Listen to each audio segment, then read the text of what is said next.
నమస్తే, welcome to our channel. Tirumala కల్తీ నెయ్యి కేసులో సిబిఐ సిట్ ఛార్జ్ షీట్ దాఖలు చేసినప్పటికీ కూడా వైసీపీ తమల్ని సపోర్ట్ చేసుకుంటూ సమర్థించుకుంటూ మాట్లాడడమే కాకుండా సోషల్ మీడియా ఇన్ఫ్లుయెన్సర్స్ తో కూడా అదే మాట్లాడిస్తుంది.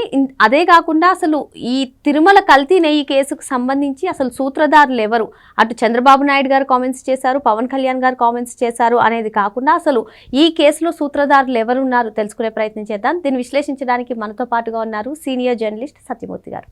నమస్తే సార్. నమస్కారం అండి.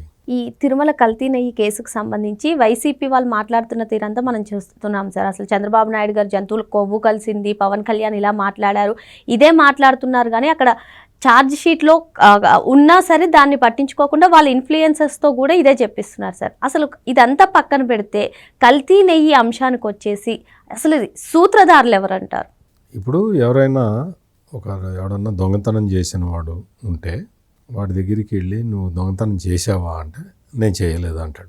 వాడి మీద డౌట్ తోటి పోలీసులకు పట్టిస్తే పోలీసుల దగ్గర వాడు అదే చెప్తాడు. అతిల్లాడేది అడిగినా అదే చెప్తాడు, కొట్టి అడిగినా అదే చెప్తాడు. వాడి దగ్గర నుంచి సొమ్ము రికవరీ చేసి ఇదేందిరా నీ దగ్గర డబ్బులు దొరికినాయి కదా అన్నా కానీ అవి నావే సార్ అంటాడు తప్ప దొంగతనాన్ని ఒప్పుకోడు. ఇదంతా ఎందుకు చెప్తున్నానంటే ఏ దొంగ కూడా తన దొంగతనాన్ని ఒప్పుకోడు. అందుకని ఇక్కడ తిరుమల తిరుపతి దేవస్థానానికి Bhole Baba dairy, AR dairy, Vaishnavi dairy వీళ్ళు సప్లై చేసిన నెయ్యిలో నెయ్యి లేదు. అంటే ప్రతి 100 గ్రాముల నెయ్యిలో 1 గ్రాము నెయ్యి ఉంది, 50 గ్రాములు వనస్పతి డాల్డా ఉన్నది, మిగిలినవన్నీ కూడా కెమికల్స్ ఉన్నాయి అనేది ఇప్పటికే చాలా స్పష్టంగా తేలింది. సుప్రీంకోర్టు సిట్ ఇచ్చిన అంటే వాళ్ళు నెల్లూరు ఏసీబీ కోర్టులో ఫైల్ చేసిన ఛార్జ్ షీట్లో కూడా ఇదే విషయాన్ని చెప్పారు. ఇందులో నెయ్యి లేదు, ఇది మొత్తం మా ఇన్వెస్టిగేషన్లో తేలింది. రిపోర్టులన్నీ కూడా అంటే దీనికి సంబంధించిన రిపోర్ట్లు రాలేదా అంటే వచ్చినాయి. నెయ్యి కల్తీ జరిగింది అని వచ్చిన రిపోర్టులన్నీ కూడా తొక్కిపెట్టారు.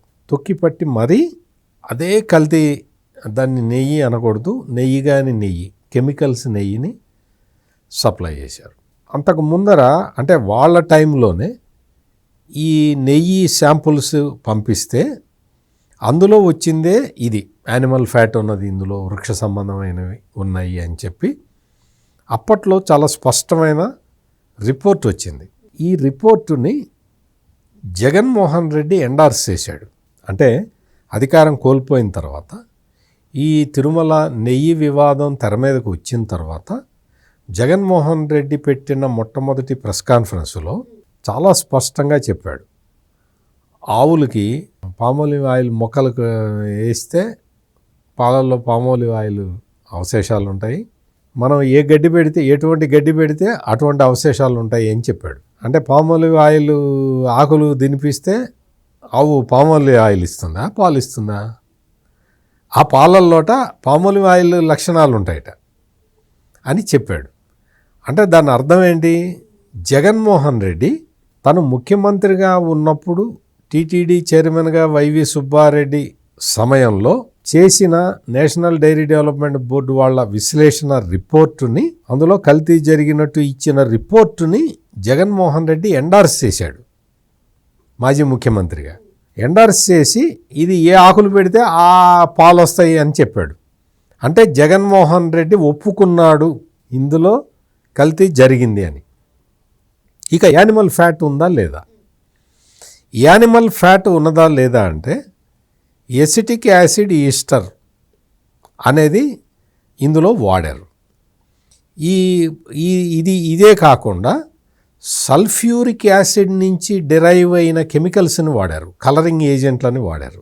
ఇవే కాకుండా అందులో వాడిన పదార్థాలు అంటే కెమికల్స్ అన్నీ కూడా ఏది డాల్డా తీసుకొచ్చి కలిపి ఆ డాల్డా నెయ్యిలాగా కనిపించటానికి, నెయ్యిలాగా వాసన రావటానికి, నెయ్యిలాగా రుచి రావటానికి విపరీతమైన కెమికల్స్ వాడారు. ఈ బోలేబాబా డైరీ దగ్గర పాలు కొన్నట్టు కానీ, వెన్న కొన్నట్టు కానీ, కనీసం నెయ్యి కొన్నట్టు కానీ వాళ్ళ దగ్గర బిల్స్ ఏమి దొరకలేదు. కానీ వాళ్ళ దగ్గర దొరికిన బిల్స్ ఏంటి అంటే కెమికల్స్ కొన్న బిల్లులు దొరికినాయి. కలకత్తాలో ఉన్న ఆ కంపెనీని పట్టుకొచ్చారు.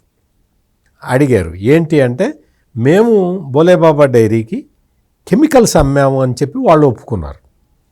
ఆ కెమికల్స్లో హానికారక పదార్థాలు ఉన్నాయి, జంతువుల నుంచి తయారు చేసిన పదార్థాలు ఉన్నాయి, అందులో కలరింగ్ ఏజెంట్ల దగ్గర నుంచి ఇవన్నీ కూడా జంతువుల బేస్ తోటి తయారు చేసినవి, అసలు అది నెయ్యే కాదు.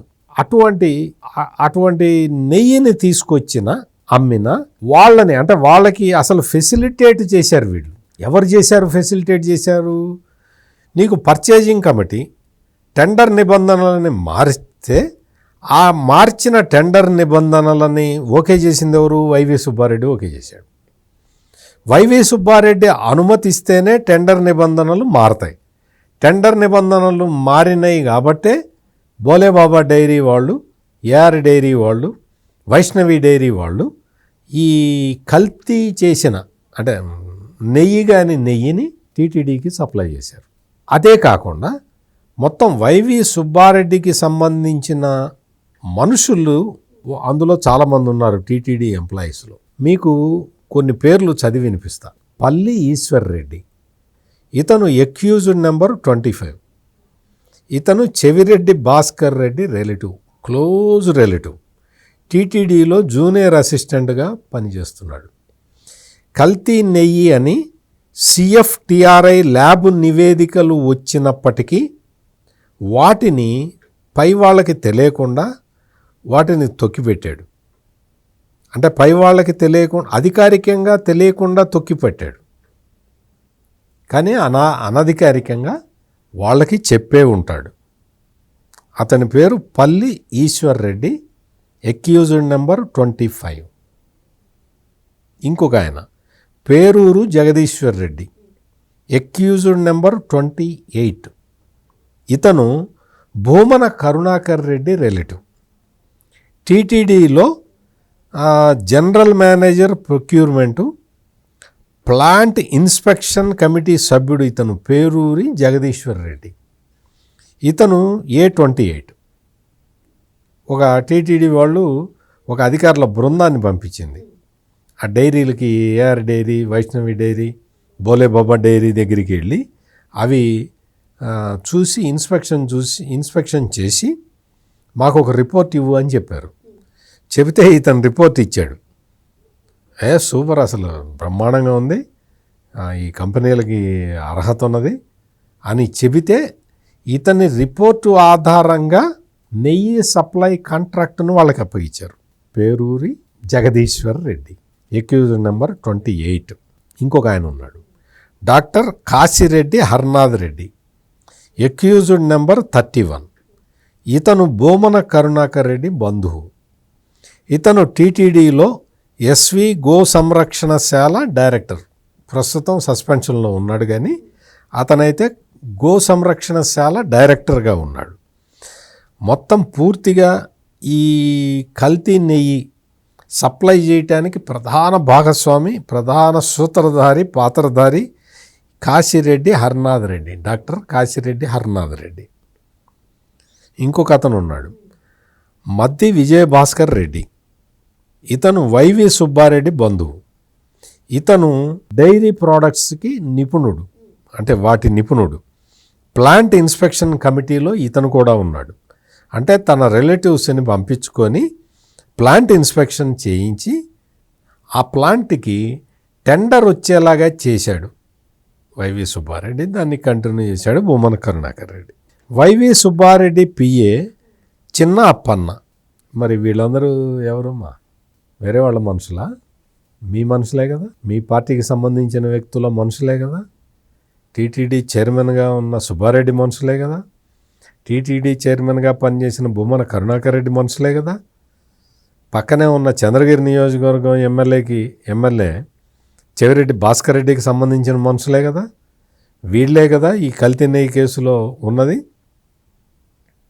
అంటే వాళ్ళ మనుషుల్ని రక్షించుకోవటానికి, వాళ్ళ మనుషులు అంటే వాళ్ళు ఎక్కడ తప్పు ఒప్పుకుంటారో, ఇంట్రాగేషన్లో తమ పేరు చెప్తారేమోనన్న భయంతో ముందరి నుంచి వచ్చి అదేం లేదు అని చెప్పటం మొదలుపెట్టి ఇప్పుడు ఈ ఛార్జ్ షీట్ కూడా ఫైల్ అయిపోయిన తర్వాత ఇప్పుడు ఇంకా ఎక్కువ బుకాయిస్తూ ఉన్నారు.